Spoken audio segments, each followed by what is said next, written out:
먼 옛날 우리 예수님께서는 착한 사마리아 사람 이야기를 들려주셨습니다. 이 이야기는 너무도 유명해서 아마 모든 교회에서 한 번쯤은 성극으로 공연을 했을 터이고, 또 교인들마다 이 성극을 안 보니가 없을 정도일 것입니다. 그렇게 너무나 많이 읽고 듣고 하여서 성경을 우리가 읽다가도 이 본문을 만나면 그냥 이렇게 넘기기도 합니다. 하지만 모두가 다 알고 있는 이야기라고 해서 우리가 흘리는 이야기로 그냥 대충 넘어갈 수는 없습니다. 저도 종종 아는 이야기처럼 늘 느껴져서 쉽게 넘어가곤 하지만 한 주간 이 본문을 다시 읽을 때에 또 새롭게 다가온 부분이 있었습니다. 아마 여러분들도 성경을 읽고 곱씹으면 또 곱씹을수록 새로운 이야기들을 들려준다는 의미에서 하나님의 말씀이 가지는 참 매력이 거기에 있지 않은가 하는 생각이 듭니다. 오늘 이 말씀은 흔히들 참 이웃이 누구인가, 그리고 우리도 그와 같은 참 이웃이 되자라고 하는 데에 주님의 이야기에 초점이 있는 것으로 여겨졌습니다. 우리가 그렇지만 포커스를 조금 달리하면 새로운 메시지를 가져다 주는 것처럼 오늘은 조금 그 포커스를 달리해 보려고 합니다. 우리는 이야기를 이렇게 읽거나 들으면서 이 이야기 속에 등장하는 여러 인물들 중에 나를 대입시킬 대상을 찾습니다. 보통은 이 선한 사마리아인의 이야기에서 나는 누구일까라고 생각할 때에 대다수의 사람들은 이전에 설교에서 들은 것처럼 나도 저 선한 사마리아인과 같은 사람이 되어야지 라는 마음으로, 혹은 나는 적어도 저 사마리아인과 같은 그런 생각을 하면서 살아가야지 하는 마음으로 이 사마리아인의 스스로를 대입시켜서 말씀을 듣거나 읽을 것입니다. 또 어떤 이는 자기 자신을 좀 더 양심적으로 보아서 제사장이나 레위인과 같은 사람으로 여기고 스스로를 좀 부끄럽게 그렇게 생각하면서 이 본문을 읽는 분들도 있을 것입니다. 그보다 조금 더 스스로를 좀 비관적으로 생각을 한다면 마치 여기 이 강도와 같이 남을 강탈하고 빼앗은 자의 모습에 자기 자신을 대비시킬지도 모를 것입니다. 그러면서도 이 강도를 만나서 쓰러져 피 흘리며 누워있는 사람, 그 사람에게 자기 자신을 대입시키는 경우는 사실 많지 않았던 것 같습니다. 그래서 오늘 저는 이 강도를 만나서 거의 다 죽을 지경이 되어져서 거리에 내동이 처진 채로 쓰러져 있는 이 사람을 나 자신에 대입시켜 보고 그리하여서 이 말씀을 다시 읽으려고 합니다. 우리는 그 거룩한 제사장이나 혹은 율법을 충실히 따르고자 했던 그 고명한 어떤 율법학자인 레위인이라기보다는 또 혹은 아주 악명 높은 그런 그 강도가 내 모습이라고 상상하기에는 좀 평범한 사람들이기 때문에 그렇습니다. 그리고 또 한편으로는 이 예수님이 이야기를 들려줄 때에 이 이야기를 듣고 있는 사람들의 대부분은 바로 이 평범한 유대인들, 제사장이나 레위인들이라기보다는 그저 그 시대를 평범하게 살아가고 있었던 민초들이 아니었을까 그렇다면 우리도 그런 평범하게 한 사람으로서 이 이야기를 듣는, 그래서 그렇다면 저 쓰러져 있는 유대인이 오히려 나의 모습에 더 가깝지 않을까라는 생각이 들어서입니다. 예루살렘으로부터 여리고까지는 대략 30여 킬로미터 정도입니다. 돌로가 어느 정도인가요? 한 30km 됩니까? 좀 더 될까요? 10km 정도밖에 안 돼요. 직선거리로. 그보다는 조금 더 가겠네요.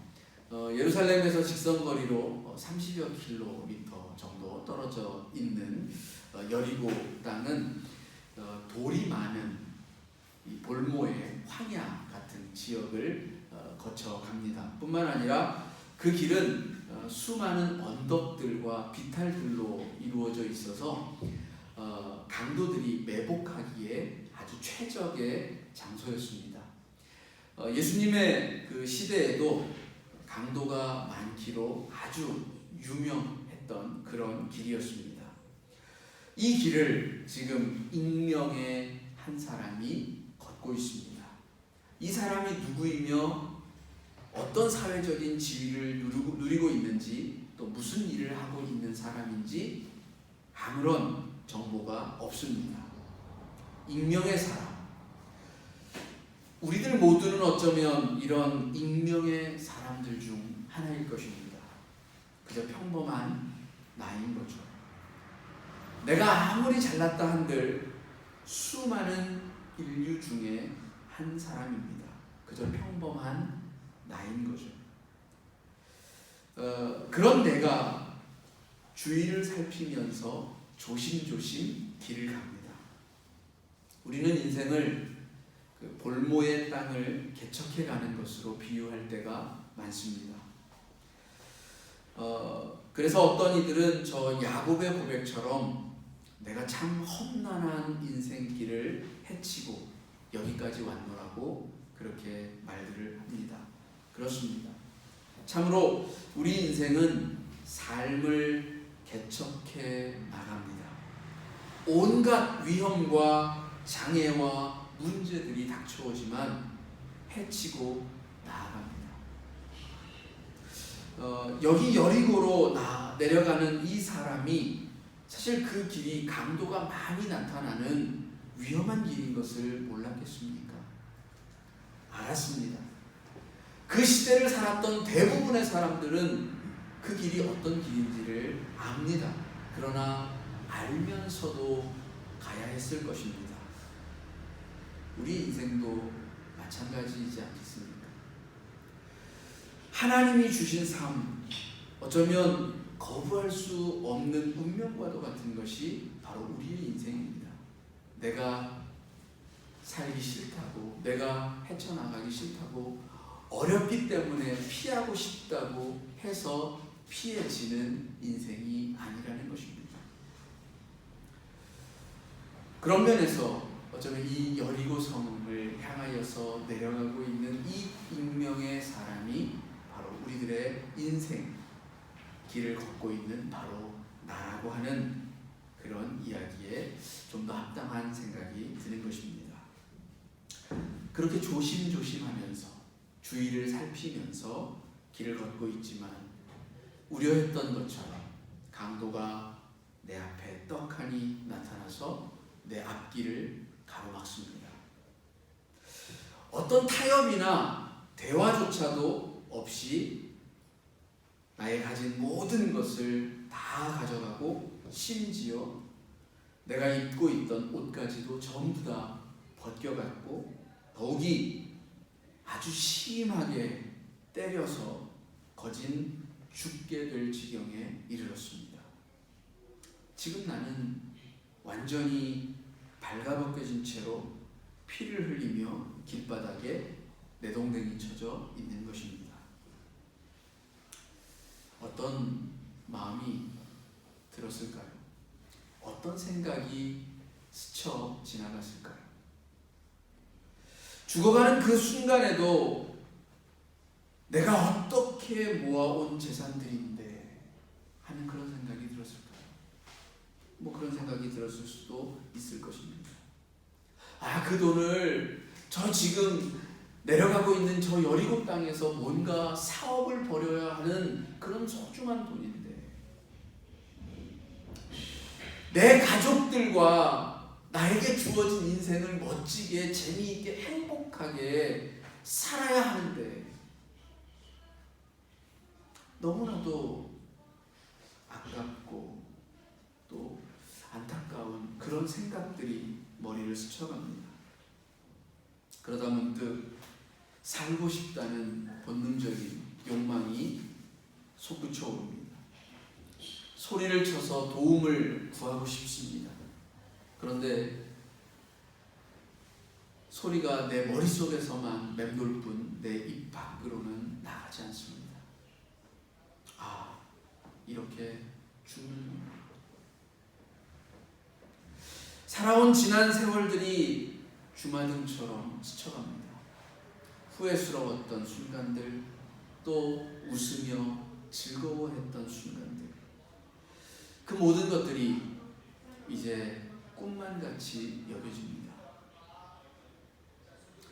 이토록 허무한 것이 인생이라면 이것을 주신 하나님이 원망스럽기까지 합니다. 그래도 믿음을 가지고 열심히 살아가려고 했었는데 왜 하필 나에게 이런 시련을 주시는가? 분노도 생겨납니다. 그렇게 삶을 포기하려고 하는 순간에 저 멀리서 제사장이 자기 앞으로 다가오는 모습을 보게 됩니다. 어쩌면 살 수도 있겠구나. 희망이 조금 생겨났습니다. 이제 나는 흠도 없고 존경스러운 저 거룩한 성직자로부터 구원을 입을 수 있겠구나. 그런데 이게 웬일입니까? 저 거룩한 하나님의 제사장이 잠시 머뭇 하는 것 같더니 그냥 지나쳐. 어떻게 이럴 수가? 하나님의 백성을 하나님께로 인도하고 그들을 중재하는 제사장이 아니던가? 죄 많은 인생을 정결케 하고 하나님 앞에 흠없도록 돕는 자가 저 제사장이 아니었던가? 그런데 나를 이렇게 버려두고 그냥 지나쳐갈 수 있다.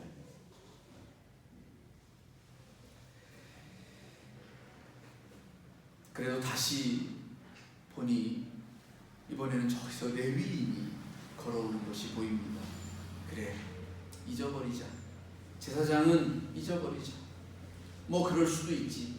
거룩한 사람은 이렇게 피 흘리고 부정한 나 같은 사람 만져서는 안 되지. 그렇게 생각하는 순간 아차 하는 마음이 듭니다. 그래, 아차. 그러면 저 레위인도 나를 그냥 못 본 척 지나갈 수도 있겠구나. 율법책에는 피 흘린 자를 만지는 자는 부정하다고 했으니 그런 사람은 제사에도 참여하지 못하도록 했으니 저희 레위인도 율법에 충실하다면 그냥 지나쳐갈 것이 뻔하겠구나. 역시나 레위인도 잠시 머뭇거리는가 싶더니 그냥 지나쳐버립니다. 그들은 절대로 도움이 아니었습니다. 죽어가는 나에게는 아니었습니다. 제사장도 그랬고 레위인도 그랬습니다. 그들은 하나님과 가까운 분들이니 하나님도 그렇고 종교도 그렇고 이렇게 죽어가는 나에게는 아무 쓸모가 없는 것 같습니다. 그런 슬픈 마음이 가득 눈물로 채워졌습니다. 그토록 믿고 의지해왔던 율법과 신앙이 지금 내가 만난 힘겨움과 이 고통 앞에서는 정말 아무런 쓸모가 없다는 것인가? 그러면 나는 도대체 무엇을 위하여서 살아왔는가? 무엇을 위하여서 율법을 따르고 신앙을 가져왔던가? 도대체 나의 도움과 구원이 내가 믿고 있던 하나님과 율법에서 오지 않는다면 진정 나는 무엇을 위해서 살았단 말인가 하는 의문이 끊임없이 생겨나옵니다. 얼마나 시간이 흘렀을까? 나는 희미한 눈으로 또 한 명의 사람이 내 앞으로 다가오는 것을 봅니다. 얼핏 보아도 그 행색은 영락없는 사마리아인입니다. 그 얼굴만 봐도 그가 사마리아인인 것을 알 수가 있습니다. 나는 이자로부터 아무런 도움을 구할 권리가 없습니다. 아니, 만일 내가 이 사마리아인의 도움을 받는다면 나는 이스라엘의 구속을 더디게 하는 반역자가 될 것입니다. 당시에 유대인들에게 전해지는 율법과 잠언서에 의하면 사마리아인과 교통하는 자는 이스라엘의 구속을 더디게 한다라고 규정하고 있기 때문입니다. 그래서 사마리아인의 빵을 먹는 것은 율법이 금하고 있던 부정한 음식인 돼지고기를 먹는 것과 같고 그들의 포도주와 기름도 절대로 사용해서는 안 되었습니다. 죽음을 문턱에 둔 사선을 넘나드는 이 마당에도 나는 정말 끝내 재수가 없는 사람인가. 그래도 하지만 저도 사람이 아닌가. 구차하지만 저 사마리아인에게 생명을 구걸해볼까? 아니면 믿음을 위해서 그보다 더 나아가 민족 혼을 위해서 이스라엘의 장구의 기계를 보이면서 한 유대인으로서 장렬하게 사망할 것인가? 살고 볼까? 아니면 명분을 지킬까? 어떻게 해야 할까? 마음이 분주하고 혼란스럽습니다. 그러나 내 의지와는 전혀 상관없이 그 사마리아인은 내게로 와서 내 몸을 만집니다. 아니, 나의 제일 약하고 제일 아픈 나의 환초와 그 환부를 만집니다. 이럴 수가. 누가 당신더러 내 몸을 만지라고 했는가? 그러나 나는 무기력합니다. 아무것도 할 수가 없습니다. 저항할 힘조차 남아있지 않습니다. 어쩌나 이를 어쩌나. 그는 이제 내 환부에 사마리아산 기름과 포도주를 붓고 있습니다. 이제 내 몸속에는 수백 년 동안 지켜온 신앙적 순수함 대신에 저주스러운 사마리아인의 기름과 포도주가 흐릅니다. 처절한 고통 속에서도 그 알량한 자존심이 자꾸만 이 사마리아인의 도움과 그 깊은 호의를 무시하려고 합니다. 그러나 그는 전혀 아랑곳하지 않고 나를 자기가 타고 온 짐승 위에 누이고는 뚜벅뚜벅 어디론가 미지의 세계로 데려갑니다. 나귀의 등 위에서의 그 감미로운 흔들림, 나귀의 체온에서 전해져 오는 그 따스함에, 그 안온함에 나의 눈이 스르르 감깁니다. 이 얼마만의 안식인가. 기억하기도 두려웠던, 지금 생각해도 끔찍하기만 한 그 강도들을 이내 잊어버린 듯 회리 같은 그 혼란도 차츰 기억 속에서 희미해지고 잠이 듭니다. 하나님의 나라는 그렇게 내게로 왔습니다. 그것은 회복이었고 소생이었고 생명이었습니다. 나의 고집과 내 자존심에 비하면 하나님의 나라는 내가 어찌할 수 없을 그때에 불가항력적으로 나에게 다가왔던 것입니다. 아니 어쩌면 내가 아무것도 할 수 없고 그럴 만한 힘조차도 없을 때에야 비로소 나에게 다가왔던 것입니다. 그 구원의 가능성은 또한 가까이에 있었지만 전혀 예상치 못한 멀리서 왔습니다. 하나님의 나라는 믿을 만한 동족에게서가 아니라 하나님께 저주받은, 아니 저주받았다고 생각했던 저 사마리아인으로부터 내게로 왔던 것입니다. 생명 구원의 사건이 도저히 그럴 리 없다라고 생각했던 저 이방인보다도 못하고, 아니 저 노예들보다도 못한 혼혈족으로부터 내게로 온 것입니다. 예수님은 이 비유를 듣고 있던 유대인들에게, 그리고 오늘 우리들에게 무엇을 말씀하고 싶으신 걸까요? 우리는 구원이 분명 하나님께로부터 오는 것을 믿습니다. 여기에는 전혀 의심의 여지가 없습니다. 그런데 종종 우리는 하나님이 누구를 사용하시고 무엇을 사용하셔서 우리를 구원하실지에 대하여는 편견을 갖는 경우들이 종종 있습니다. 고집센 나에게 예수님이 묻습니다. 너희들의 편견과 아직, 다시 말해서 교만한 너희들 가운데 누가 저 혐오스러운 이방인, 아니 이방인들보다 못한 저 저주받은 백성 사마리아인으로부터 오는 구원을 받아들일 수 있겠느냐. 결국 이 비유는 오늘 우리가 세상에서 재난을 당하면서 산다는 것이 무엇인지, 그리고 하나님의 나라는 내게 무엇과 같은지를 깨닫게 합니다. 하나님을 믿는 사람도 재난을 당합니다. 알 수 없는 이유로 고난에 처합니다. 도무지 이해하려 하도 이해할 수 없는 순간에 고난을 맞이하기도 합니다.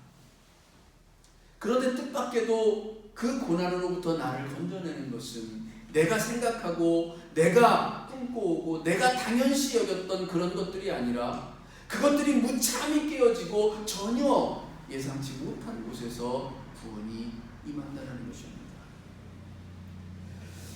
사실 유대인들은 이미 고레스라고 하는 이방인, 즉 페르시아인을 통해서 민족이 구원을 받는, 바벨론의 압제로부터 해방을 받는 경험을 하였습니다. 하나님은 이방인을 들여서라도 생명을 구원하시는 분인 줄을 이미 알고 있었다는 말입니다. 그래서 성경에서조차 고레스를 구원자라고 불렀던 것이 저들입니다. 그런데 어느새 하나님의 구원 사역의 핵심이 생명을 살림에 있다는 것은 잊은 채로 순혈주의, 정결주의, 율법주의에 빠져서 참 인생의 본질을 잊어버렸던 것입니다. 저와 여러분은 지치고 힘겨운 이 인생의 고난 앞에서 도움을 청하는 강도 만난 자와 같습니다. 만일 우리가 죽어가면서도 유대인의 율법과 순혈주의에 갇혀서 도움의 손길을 거부한다면 하나님의 구원의 그 손을 내 스스로 내쳐버리는 그러한 결과가 되고 말 것입니다. 저 강도 만난 자가 거진 죽을 정도가 되어서 자신의 힘이 다 빠진 상태였기 때문에 어쩔 수 없이 사마리아인의 도움을 받을 수 있었던 것처럼 오늘 우리의 자아가 희미해지는 순간, 내 힘이 다 빠지고 내 고집과 내 편견과 내가 가지고 있던 선입견들이 다 무너지고 난 다음에야 어쩌면 비로소 우리에게 구원이 임할지도 모르겠습니다. 우리가 살아가는 세상에서는 이러한 편견들이 수많은 비극들을 만들어내는 것을 종종 봅니다. 주중에 그 미얀마의 로힝야족을 다룬 다큐멘터리를 잠깐 볼 기회가 있었는데요. 단순히 사실 그들을 억압하고 그들을 학살로 내몰았던 이유가 단순하더라고요. 그들이 이슬람을 믿는, 그러니까 미얀마의 국교는 불교이고 대다수가 다 불교인들인데 소수민족인 로힝야족은 이슬람을 믿는다라는 이유, 그리고 저들은 그래서 잠재적인 테러를 일으킬 수 있는 그런 테러의 집단이 될 수 있는 잠재적인 이유, 그런 이유들로 인하여서 억압하고 학살하는, 정말 그 인권 운동을 하고 민주주의를 실현하기 위해서 투쟁했던 수치 여사가 같은 인물인가 하는 생각이 들 정도의 잔혹함을 보이는 그 모습을 보면서 그들이 신앙한다라고 하는 그 부처님의 자비라고 하는 것은 어디에 있는가라는 그런 생각이 들기도 했습니다.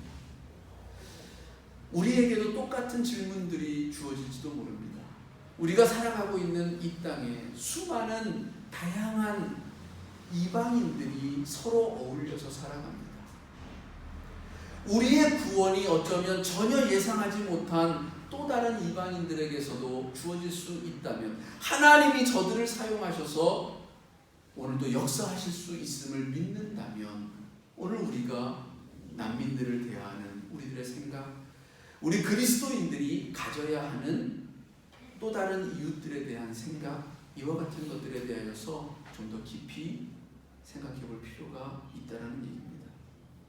발량한 율법 때문에 죽어가는 자를 방치하였던 저 레위인과 제사장을 당연하다라고 인정할 사람이 있습니까?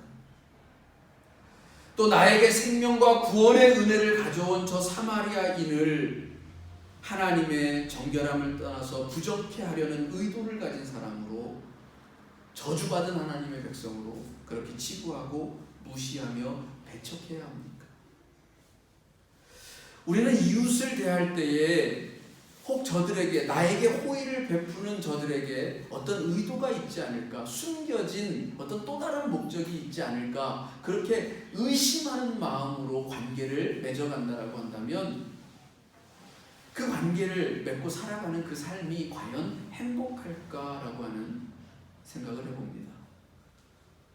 서로가 서로를 의심하는 정황, 너는 이슬람 사람이니까 언젠가는 테러를 일으킬지도 몰라라고 하는 의심하는 마음으로 우리의 이웃들을 대하거나, 아니 같은 공동체 안에서조차 함께 더불어 살아가는 일을 늘 의심으로, 또 다른 저희가 있는 사람으로 그렇게 대하며 마주대하며 살아간다라고 한다면 그 삶이 저는 전혀 행복할 것 같지 않아요. 우리가 있는 그대로를 믿고 신뢰하고 그렇게 바라볼 수 있는 관계로서 살아갈 때에야 비로소 그것이 건강한 삶의 공동체를 이루는 것이 아니겠는가 하는 것입니다.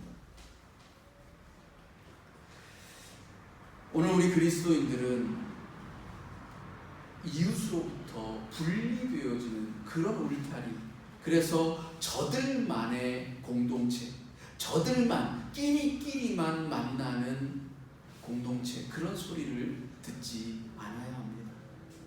누구에게나 열려져 있고 누구에게나 하나님께로 올 수 있는 길이 되어지는 공동체가 되어져야 할 줄로 믿습니다. 우리 하나님은 만인의 하나님이십니다. 우리가 믿고 신앙하고 따르는 하나님은 온 우주의 하나님이라고 고백하지 않습니까? 그렇다면 우리가 말대로 그렇습니다. 나만 믿고 저 사람은 나를 믿지 않고 그런 관계 속에서 나만 손해볼 수 있지 않습니까? 라고 되물을지도 모릅니다. 맞아요. 손해볼 수도 있어요. 저들은 어떤 목적을 가지고 나에게 왔는데 내가 너무나도 순수하고 때로는 바보 같아서 저들에게 당하고 이용당하고 그래서 손해를 볼 수도 있어요. 그렇지만 그렇다라고 해서 나마저도 다른 사람에게 다가가면서 어떤 의도를 가지고 숨겨진 의도를 가지고 다가가서 관계를 맺는다고 한다면 우리가 살아가는 세상은 도대체 무엇을 믿고 의지하고 살아갈 세상이 되겠습니까? 아무도 믿을 수 없는 세상이 된다는 것만큼 불행한 세상은 없을 것입니다. 하나님은 저 요나를 통해서라도 이방 사람들, 아시리아에 죽어가는 니느웨 백성들을 구원하셨습니다. 아시리아 사람들의 입장에서 볼 때 요나는 자기들보다 못한 미개한 종족, 자기들이 힘으로 얼마든지 누를 수 있었고 실제로 눌렀고 실제로 점령했던 그런 이방 민족의 한낱 아무렇지도 않은 사람으로 그렇게 여겼던 인물입니다.